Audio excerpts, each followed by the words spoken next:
Phoenix Fitness. Today we've got the honour of being joined by Sophie Brewster, who competes in the WBFF. Say hi, Sophie. What's up? Sophie is going to be interviewing me today about my experiences with eating disorders, recovery and all things body image. This is just going to be an informal chat so you guys can get a little bit of background into my own experiences, and hopefully some of you will find it helpful if you're having similar struggles. So, do you want to kick off, Sophie? Sure thing. Yeah, so we've had kind of similar experiences, but also there's definitely differences there as well. So we thought it'd be fun to do a kind of series of videos, all kind of on the same subject, but with different angles. So we're also going to be doing one about my experiences, so if you want to check that out, then head over to my channel as well, and there'll be other content over there too. Is that right?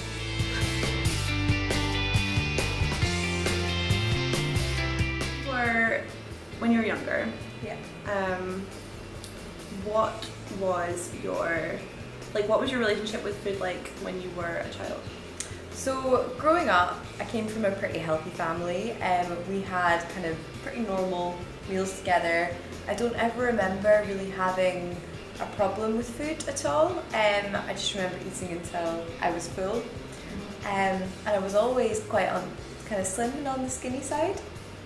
And I was really active growing up as well. I was into a lot of different sports, like long distance running. I played hockey at school. And I just remember always being hungry and not ever kind of thinking about what I was eating or ever that being a worry for me, particularly. So I would say I had a pretty healthy, balanced childhood. Did you go out for meals and stuff a lot with your family? So we used to go out for kind of birthdays, special occasions, things like that. We'd get the occasional takeaway, but my parents did a lot of home cooking. They both love cooking, and I think they kind of passed that on to me. Right. I really enjoy that too. So, I mean, it was always pretty balanced, but I was never told that food was healthy or unhealthy.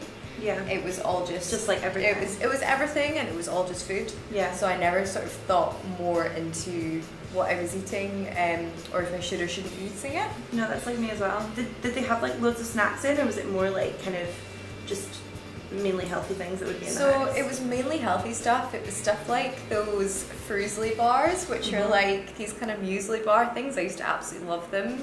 Like chocolate raisins. So it was mainly kind of like healthier single ingredient foods. Yeah. No, that's so similar to me. Yeah, like if I wanted a chocolate bar, then my mum would get one for me, but it would just a bar. Yeah, not it would be. Yeah, we yourself. didn't have a cheap drawer or anything like that. So I think because of that, I didn't ever really kind of crave that sort of food that much. We didn't have any fizzy drinks in the house, which I think we're onto something here, by the way, because this is so similar to me. Yeah, so it wasn't. I never realized it was pretty healthy or clean, but I guess it was.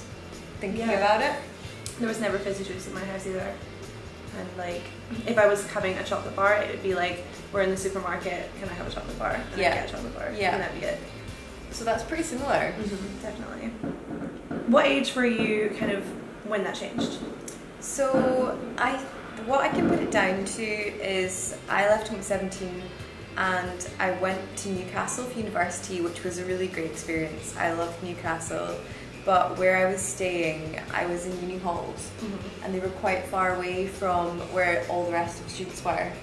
And I think I felt quite isolated at that point, and although I was still socialising loads, I felt pretty lonely, and my course was really hard. I studied medicine, so we started a couple of weeks before everyone else, so we missed kind of Freshers Week, we missed all that time bonding, and I spent an awful lot of time in lectures when my friends were kind of out. And more, I just kind of found myself drawing into myself. And I'd also miss out on things like going out for dinners.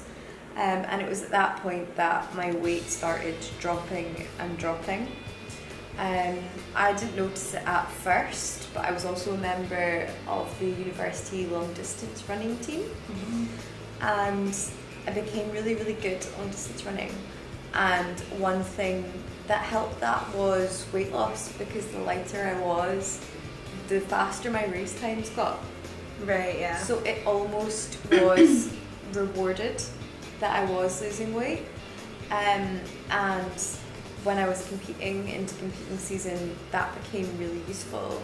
And I became terrified if I put that weight back on, I would get sore. So, like, when you were in uni, was it kind of like an immediate shift in like your mental? No, I think it was a much slower shift than that. What I can remember is I used to be, because I would go to the gym as well, as well as running, and I used to get the magazines that had like diets in them. And I remember writing down some of the like shred or whatever they were called diet meal plans for women that I'm sure if you calculated now would be like under 1,000 calories. And I would write that down and I would try and follow that, and each week I would take a bit off that diet. And I remember looking, I still got all these old diaries and looking through them, and there was days that I'd eat like 3 apples and half a protein bar, and that would be me for the day. And at that point I was doing about an hour's run in the morning, and I coached the Newcastle team at that point as well, so I would then take them out and run with them for training. And I would also quite often add in some kind of gym session on my lunch break. So if that was like a spin class, it was all cardio, or the what's it called, the elliptical, it was some sort of cardio session there. So my body weight from that point dropped to, I think at my lowest I was about 34 kilos. Wow. Yeah, which is like one dumbbell that I would use in the gym now. That's crazy. So yeah. So like, do you remember why? Like, why did you go to that diet? What was like your thought process? I think for me, again, it wasn't ever that I looked in the mirror and thought I need to lose weight. It was control. I was really stressed with the amount of work I had on, and also the amount of sport and coaching I was trying to do for the team at that point. And that, alongside the social isolation, it gave me something that I could control. I'd also just, as I went to uni, I'd broken up with my long-term boyfriend to go to university, and I think it helped me almost like focus on something else instead of all the trauma that brought with it. So it was very much a mental outlet. I could think about that and feel like I was achieving something. Was it ever about like looks? Was it ever like, I want to look good because like he's an arsehole? To be honest, like I hated how I looked at that point. I used to avoid mirrors. I used to train in like 3 jumpers and a hoodie, 2 pairs of leggings. On a night out, I would always have something that covered me up. And I also stopped going home to my parents to visit very much, because I didn't want them to see. I knew what I looked like, and I didn't want them to see how I'd become. Like, you knew you were tiny? Yeah, How fast would you say that happened? Like, from when? I would say that was probably stretched over about 2 years. Right, okay. Yeah. Okay, that's quite a long time then.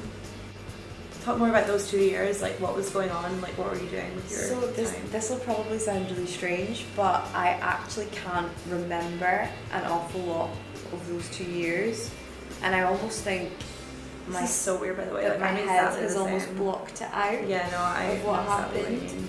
I've got kind of snapshots of my 21st birthday, and I remember being really, really sick, probably because I was so tiny I shouldn't really have been drinking anyway. But those years at university until the end, I can't really remember. There's snapshots. Hats off to you for getting a medicine degree. I mean, how on earth I got through finals, I have no idea. But I know, because I dropped out, like I left. But like, that wasn't the only reason, but it definitely had a huge like part to play in it. Yeah. Did you have like any relationships at the time, or?